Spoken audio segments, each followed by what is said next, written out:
Diary log 24. So, we've been on MIRA HQ for about 3 days now. After we found the imposter, we kinda just chilled out. Honestly, I thought this would be one of those trips where we sit on our asses and do nothing. But today we saw something we haven't seen in a while. There was an old scout ship floating around. We decided to investigate it, so we headed over.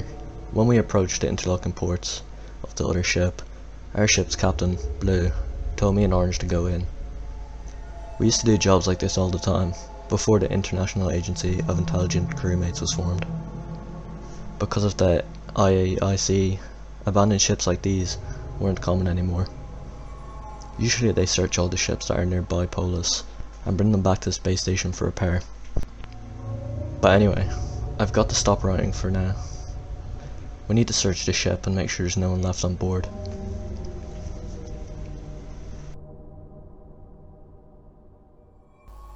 Diary log 25. When we got onto that ship, it was empty. Maybe the IAIC had inspected it already and just forgot to bring it to the space station. But I can't stop wondering what happened on that ship. Usually there's an imposter hunter on board each ship to keep the crew safe. And anyway, even if it was an imposter, where did it go? There was no one on that ship at all. No bodies either. It was as if the ship had just flew out into space by itself. But even if it did fly out here by itself, somehow, there was no explanation for the state it was in. Almost nothing in the ship worked. The lights were constantly flickering on and off, admin wasn't working, and some of the doors were half shut. Not to mention that outside of the ship was covered in giant scratch marks that looked as if the ship had narrowly missed a comet. Oh well, it's just a ship anyway. There's thousands of them back at the station. One won't make much of a difference.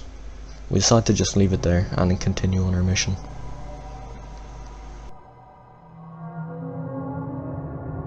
Diary log 26.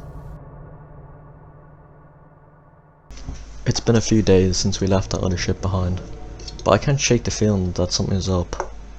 There's been a weird aura in the air since we left it, and everyone's had this weird feeling.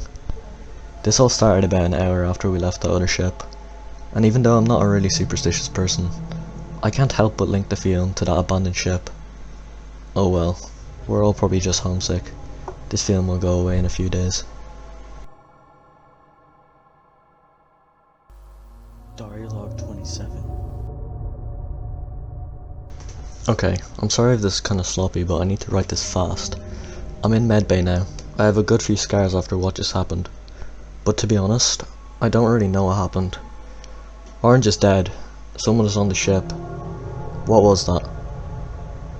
After we left the meeting room, we saw something. It was another person. Orange spotted it and told me, but before my eyes could fixate on the figure, white noise started playing. The ear-piercing noise was coming from this creature. I could hear the word sus being said like hundreds of times. It was so scary. I couldn't believe it. I won't believe it. I'm going to be hiding out for now. I'm not sure if the rest of the crew is safe, but if I leave my hiding spot, there's a chance it would kill me. Just like it did to Orange. I want to warn the rest of the crew, but it just isn't possible. The killer is probably looking for me right now. After all, I am the only one who knows it's on our ship. Oh no, I hear something. Someone just walked into the decontamination. Diary log 28. It's been quiet for the last 10 minutes. I'm still in my hiding spot, but luckily, it didn't find me. I heard it moving things around for a few minutes before the decontam doors opened and closed again. I'm gonna try and warn the rest of the crew. Diary log 29. I made it to the meeting room where the rest of the crew was, but unfortunately, they weren't there. The rest of the crew is dead. I sent a message back to the space station and told them that there was an imposter hidden on board. I also told them about the rest of the crew, but what I didn't tell them is that by the time they arrive, I probably won't be alive either. At this moment, I'm hiding out in O2.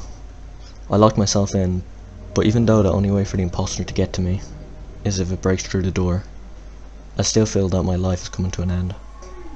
I won't be writing anything else, as I'm going to be hiding this book in a vent for the rescue team to find. So this is a final goodbye. I hope these messages help the IAIC to understand what has happened over the last few days.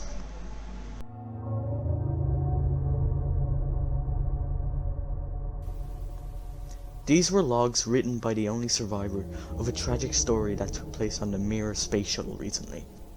When the rescue team arrived on the MIRA, he was the only live person on board, along with the bodies of his dead 9 crew members.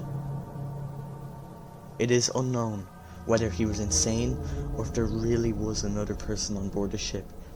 He was put in jail after being convicted as the only one who could have killed crewmates on board, as he had a lack of evidence to support his claims of an imposter on the ship.